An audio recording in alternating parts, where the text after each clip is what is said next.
feel pity. Dear woman, it's okay to feel shame. It's okay to recognize that you're ashamed, but it's not okay to keep being ashamed. There's help for you, There's life outside what you feel, and that life is calling for you. If you're in the UK and you are in an abusive relationship, you need to call one. There's help. There are people waiting to support you through what you're going through. There are also organizations that can help you. Are you depressed? Are you feeling depressed? Are there things? The Samaritans are there. Because the challenge with gender-based violence is I've also heard stories of women becoming suicidal. Yeah. Because of it, So hence I mentioned the Samaritans because they are good at what they do. So there's a plethora of support available for women that they don't know about, I think it comes about once they leave the Once you leave and you speak up. Speak up. Yeah. Don't let anything swallow your voice. I say to people, even if your voice is shaking, speak. Yes. Do you know what I mean? Sure, yes. Even if your voice is shaky, speak up. That's what you have. Don't let anyone say your opinion matters, especially when it has to do with yourself, your body, your personality. Speak up. Speak up. Very important. You wear many hats as a businesswoman. And how do you usually introduce yourself? That's strange. I think it depends on where I am, but I just love starting with I'm Claire. I am Claire, that is it, But it depends on the way the sun is shining. Some days I'm an academic and an artist. And other days I'm an academic, an artist, a spoken word activist. Yeah. And also your big sister on the street. Yes. So it just, again, it depends, yeah. How does your work through your business and art connect with your purpose? Ooh. That's a very powerful question. Again, what happened was I became an academic. Yeah. Other things, I saw that I started expressing myself through, Again, I keep saying to people that where I discovered I was really an artist was when I was writing up my research during my doctorate. Yeah. So long hours in the library, I noted that I'll be thinking about things, and I'll be sketching on my phone, because I'm a digital artist. I create art digitally. I'll be sketching on my phone. And that was what happened. Then randomly one day I shared it and everyone wanted it. That's amazing. So I said to myself, this is a distraction. Focus on finishing your doctorate and then revert back to it. So that's it. So again, I think once you find one part, don't stop. Keep going.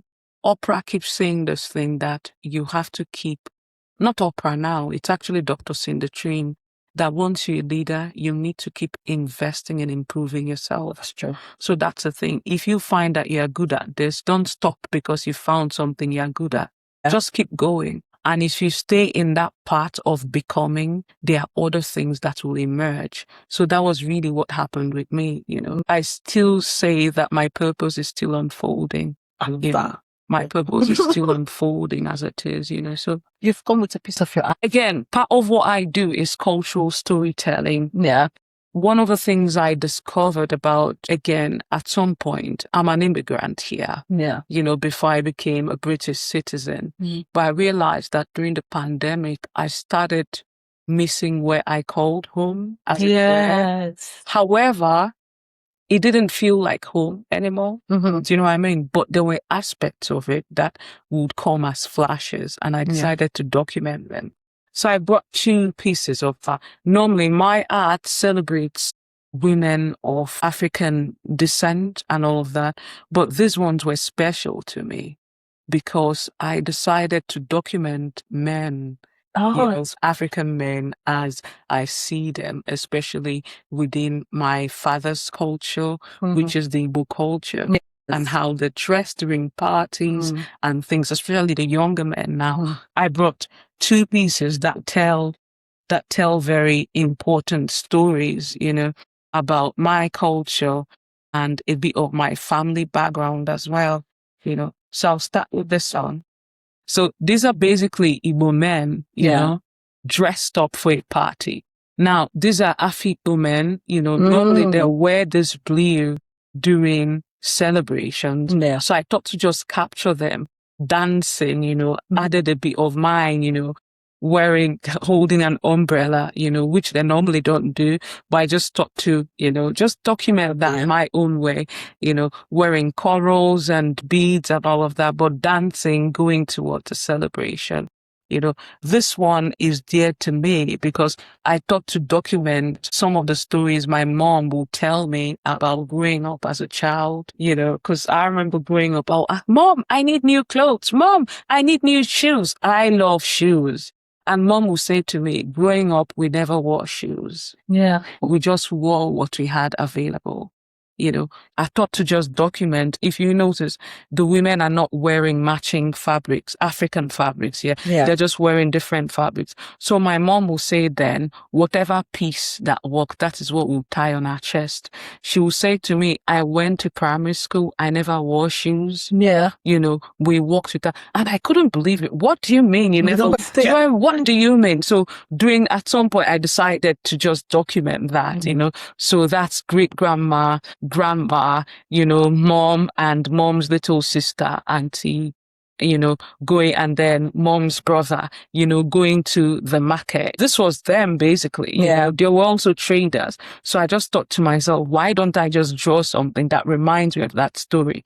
Because that's basically what I do. I document stories, through my art, the way I imagine them, the way, my memory remembers them. And I've also come to appreciate some of the similarities, cultural similarities of, for instance, there's the UK, they have the culture of, now the history of kilting is what it started when during the war, I believe, where there were bits of rags and they wanted to make a huge blanket.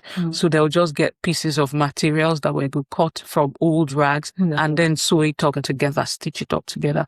So that was their own style of kilting here, just different rags, but wearing them. But if you notice now, this has become a style now in African, where you mix and match fabrics. Yes. But when it started, it was creativity that emerged as a result of poverty. Yeah. So it's just beautiful to see how culture emerges and it becomes fashion. I love it.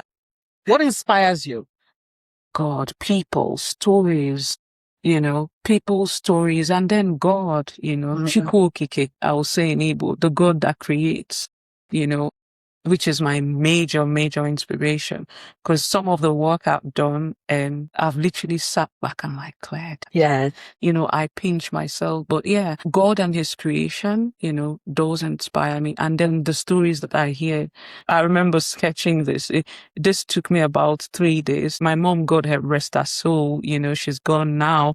But, just remembering some of those stories. So I decided to document it. These are things that I hope to share with my kids. And there was a time your grandma, especially when they come to me for all expensive shoes, I'll be like, this picture. There was a time your grandma never had shoes. So you need to be grateful. Just kidding.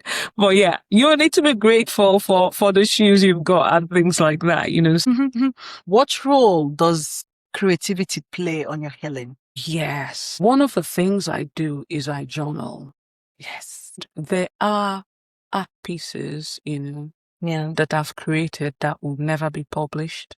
Not because they're not beautiful, but they are part of my healing process.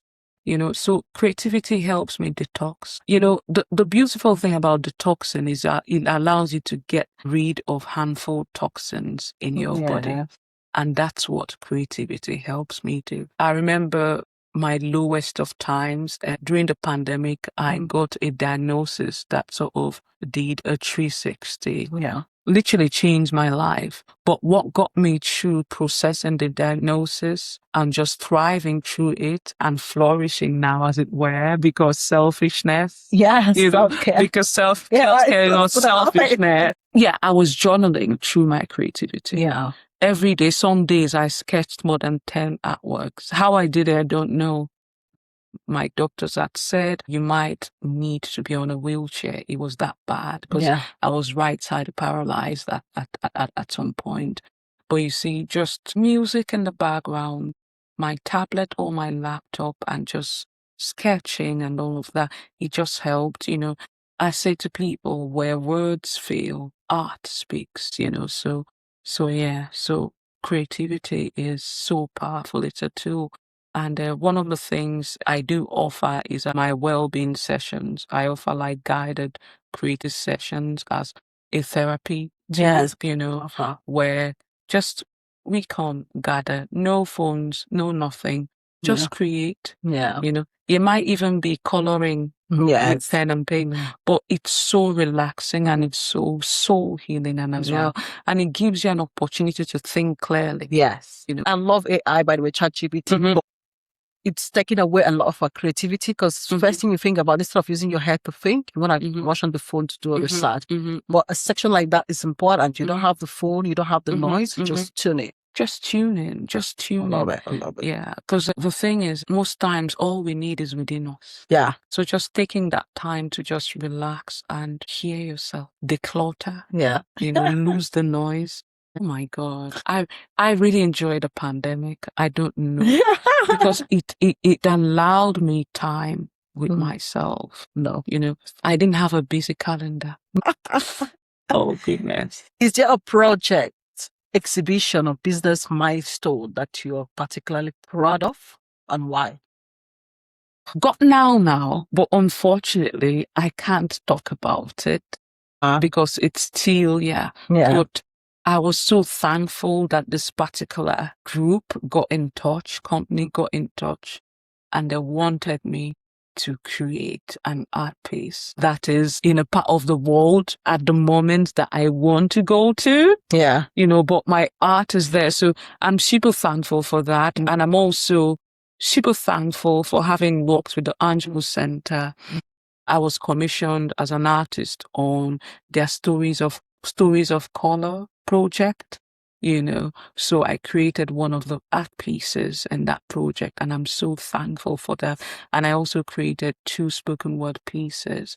That's what happens when you allow yourself become. Yeah. Because I would have allowed shame stop me from being an artist, because I'm a self-taught artist, as it were. That's what we're called. When you don't go to school for it, you become self-taught, and there's that thing of wanting to hide. Yeah. Because you're now thinking, oh, there are better people than me. But when you shamelessly allow yourself to be, you never know what miracle, you never know what prosperity is waiting for you on the other side of just coming out and letting go of the cloak of shame that you wear on yourself.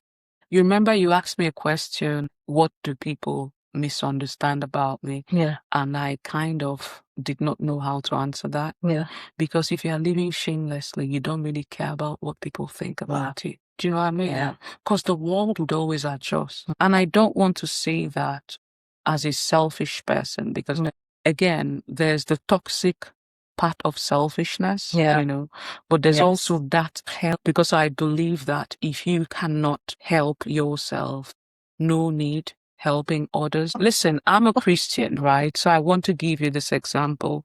Jesus went to the grave of Lazarus. Yeah, Lazarus was dead. Yeah. He didn't jump into the grave to get Lazarus. Yeah. He just stood somewhere and he was like, Lazarus, come out. That was all he said, Jesus stood, he didn't go into the grave with Lazarus. Not, Some people will say he was not being a savior, he should have gone in. Jumping. No. And that's what a lot of our women do. Yeah. Have you ever had to choose yourself even when others didn't understand? Yeah, I have. Yeah. I have. In fact, I do that most days, you just unconsciously, subconsciously, I just choose myself. You have to, because that's the way I'm able to serve my community. Yeah. Last year I did choose myself. Last year was 2025, isn't it? Yeah. I started 2025 with being very sick, and I had no support system. The people I was thinking will support me were not thinking about me. They were not thinking. They were just thinking about what they can get from me, even in the state I was in. So I realized that the relationship I had then was toxic. Yeah. So I needed to stand up and choose myself. Yeah, I think the first 3 days was difficult, but then, As a woman who sold her cloak of shame years ago, I needed to do what needed to be done. And thankfully, that's why I'm leaving, because, sometimes we don't understand, as much as this might be funny to people watching this, that we're talking about shame and we're making it such a huge thing. Yeah. But shame has killed more women than any other thing. Shame kills a lot of women more than the violence that they go through. Yeah. Because why they stayed there was because of shame. Shame. Yeah. Yeah. And that fast tracked to the death. Exactly. Encouragement to you today. Today, choosing to go. Yeah. Even when your whole body's saying no. For me, that is courage. Yeah. I'm not thinking about what might happen. Choosing to go, to move, even when your body's saying you shouldn't. A legacy of kindness. Yeah. That when I met this girl, that girl called Claire, she was kind to me, and she said something that changed, how I felt. I think for me, that's become important. Super important. Above it, I would have said I want to leave a legacy of $1 billion. hopefully, Yeah. for my little girl or my kids when they come. But I'm also very conscious of losing that legacy of, because that's what my mom left for me. Yeah. I saw her compassion around people. No one had. I mean, they'll say, "Oh, she was so kind to me. She did this. She did," but not that she didn't choose herself. Yeah. But she was able to be that kind because she chose herself. Yeah. So I want to leave that same legacy. I think it's so important. What advice do you have for a woman out there that is afraid to use her voice?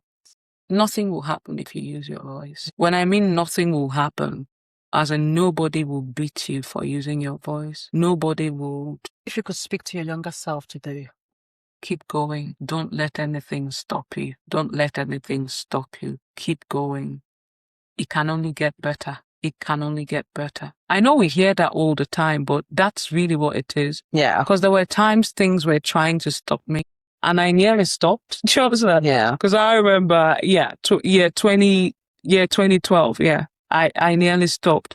If I circle back to that year, there were things that happened that year that if I let it continue, I wouldn't have been the version that we see today. Yeah. That was an amazing conversation, and thank you for coming.